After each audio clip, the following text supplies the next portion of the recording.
Happy New Year!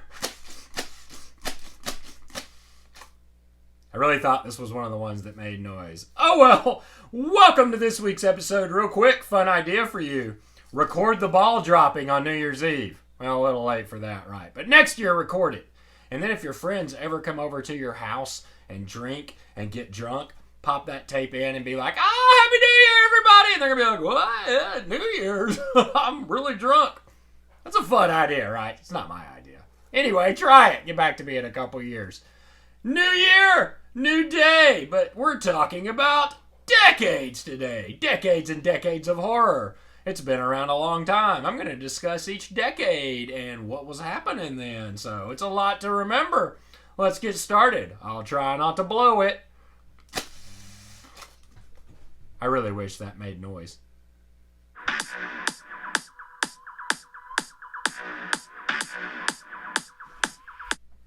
Welcome to the first Eric and Horror Stories of 2021. Will we make it to 2022? Well, who knows? We'll see. At least then I can say I've been around for a minute.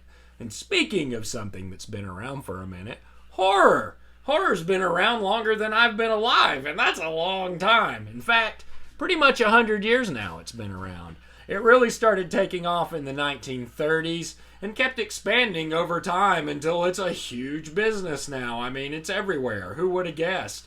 Is it at its peak now? Is it at its best now? Was it at its best a little bit before now? We're going to talk about all that today. Where have we been? Where are we going? And so for the start of this new decade, we talk about the evolution of horror from the 1920s forward. And yes, I know 2020 was actually the start of the new decade, but we're pretending that shit didn't happen because it was awful. Do over. And now, Marty, we've got to go back. We've got to go back in time to the 1920s. We've got to go back before slashers, before boobies. Well, not before boobies. Before boobies in movies. Be pretty weird if there weren't boobies, right? And pretty awful.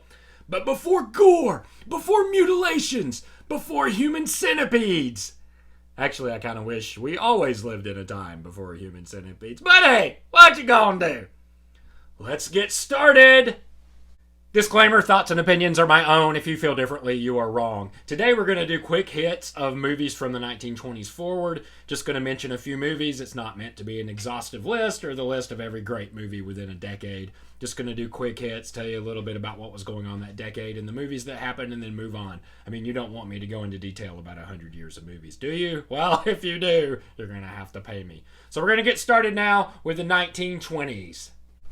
The 1920s, the silent era, a very experimental time in cinema, and a very underappreciated time that some of you should check out if you have not.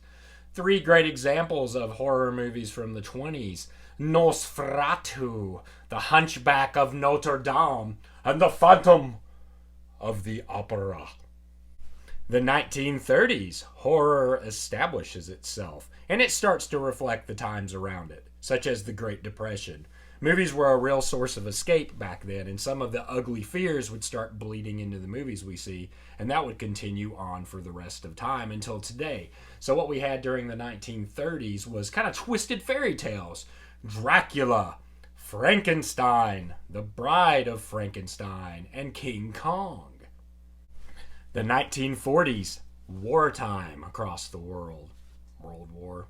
You had a lot of animal versus man, such as the Wolfman and the cat people, of which I am a cat person. You also had things being reanimated, such as The Mummy, or I Walked with a Zombie, which is a very slow walk. 1950s, more war, this time a cold one, and I'm not talking about a beer. Fears of the atomic bomb and mind control are going on everywhere. So that, of course, bleeds into the movies. Gave us a lot of strange kind of mutant movies like Tarantula and Them, which is about giant ants, and The Fly, classic movie there. Also, as far as the mind control vein goes, one of the absolute best movies of all time, Invasion of the Body Snatchers. And also, honorable mention, into the 1970s sequel, which is also brilliant. Both Invasion of the Body Snatchers movies are two of my favorites. Watch them immediately if you have not. And you also had a couple cool movies such as The House of Wax and The House on Haunted Hill. The 1960s, a great time of cultural revolution in the world, and particularly in America. Probably one of my favorite decades as things started to gear towards everyday horror, the kind of things that could happen to everybody. Not somebody turning into a fly or a giant ant coming down and eating your lunch. Or your aunt. So we have Psycho and The Birds, Rosemary's Baby, and then the first real contemporarily related, am I doing this clunky enough? The first real zombie movie that is carried on through today and started really the whole genre of zombie movies as we know them, Night of the Living Dead. How much did I like the 60s? Well, three of the things I just mentioned, Psycho, The Birds, Night of the Living Dead, all permanently represented on this temple. The 1970s, man, another great decade in horror. And we had Vietnam going on in the world. A lot of wars that really affected things throughout time. A lot of you may just watch a horror movie and be like, oh yeah, this is scary, without thinking. This movie really displays some of the fears going on at the times, and Vietnam was certainly a very real thing. The 70s started focusing more on the evil within that somehow portrayed itself as evil children. We had a ton of those in the 70s. We had The Exorcist. We had The Omen. We had Halloween, which, don't forget, starts with little Michael Myers. We had Carrie. That's another evil child. She was an older child. And then we had the Texas Chainsaw Massacre and The Hills Have Eyes and Jaws and Alien. A lot of those just different, amazing, original ideas. The 70s really kicked some ass. The 1980s. Probably not the best decade for actual quality horror movies, but also probably my favorite, just because that's when I came of age and really discovered this stuff. Graphic realism and gore were what really hit the ground running in the 1980s. You had The American Werewolf in London, The Thing, amazing, amazing effect movie. Halloween, the sequels, Friday the 13th, A Nightmare on Elm Street, come on, The Shining, Evil Dead, Poltergeist. Great, again, iconic movies, so much originality. The 80s, man, the 80s rocked! The 1990s. Have I messed up which direction I'm coming from yet? I feel like I have. Bombing and terrorism fears, really big in the 1990s. Things focused more on intelligent psychos. You had Seven, Silence of the Lambs, Scream, Misery, and The Blair Witch Project was another very original movie from the 90s. And one I'm going to discuss more in the future on another episode of Eric and Horror Stories. The 2000s, we saw a lot of torture porn and zombies. We had Saw, Hostel, The Devil's Rejects, The Ring, 28 Days Later, and Shaun of the Dead, one of the all-time great movies that's still in the horror genre, but also a comedy. Love it. The 2010s, a real renaissance in horror. All kinds of crazy inventive things. You had Cabin in the Woods, The Conjuring, It Follows, which is a movie I know a lot of you haven't seen and should. Yet another one we'll cover more in depth on a future episode. Get Out, Hereditary, the It remake, The Purge, and then television started having all kinds of horror on it, such as Bates Motel, American Horror Story, Hannibal, tons and tons, too many to name really. Horror really expanded into television in the 2010s. House on Haunted Hill on the, or Haunting of Hill House. Haunting and houses and hills. What you gonna do?